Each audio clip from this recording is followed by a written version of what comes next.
I feel that it's important to begin by mentioning that one of the designers of the lunar rover was a Filipino. It seems that much of Filipino ingenuity, talent, and skill, and the work that Philippine society invests in building these traits, mostly contribute to the development of powerful Western nations.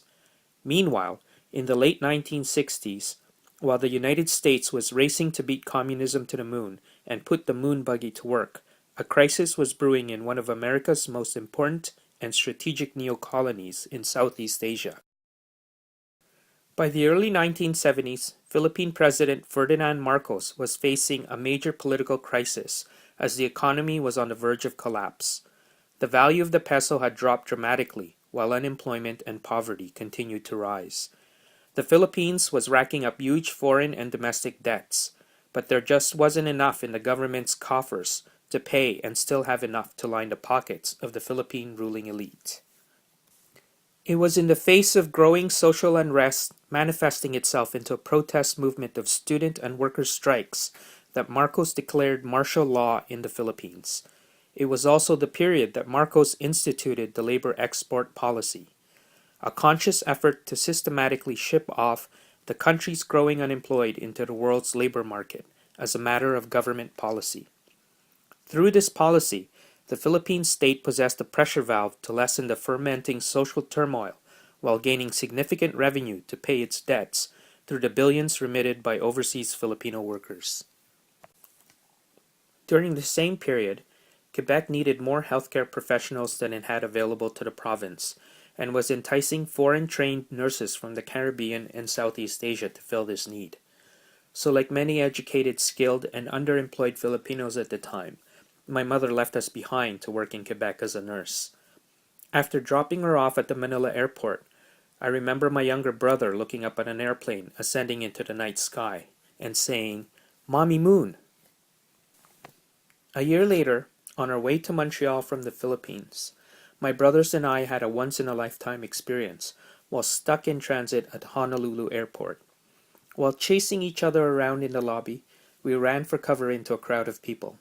It was Muhammad Ali and his entourage, just coming back from the Philippines after the inaugural ceremony of the Ali shopping mall.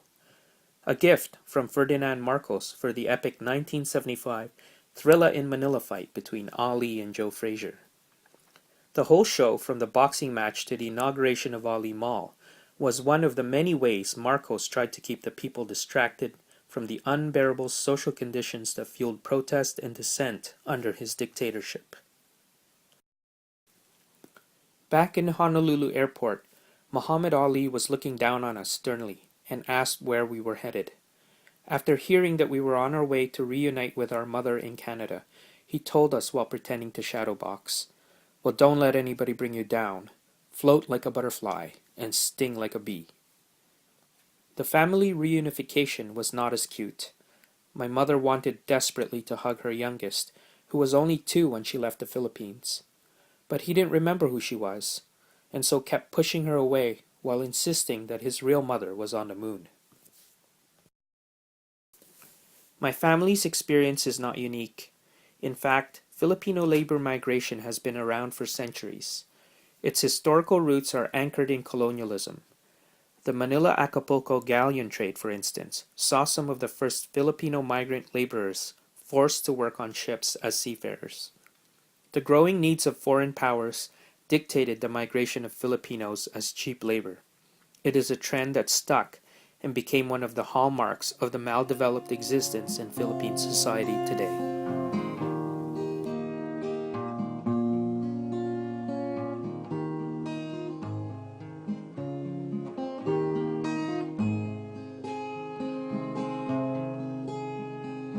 Lisan mo man itong daigdig, tinig mo'y patuloy na maririnig, dulan ng mga himig mong alay, nalipos ng pag-ibig.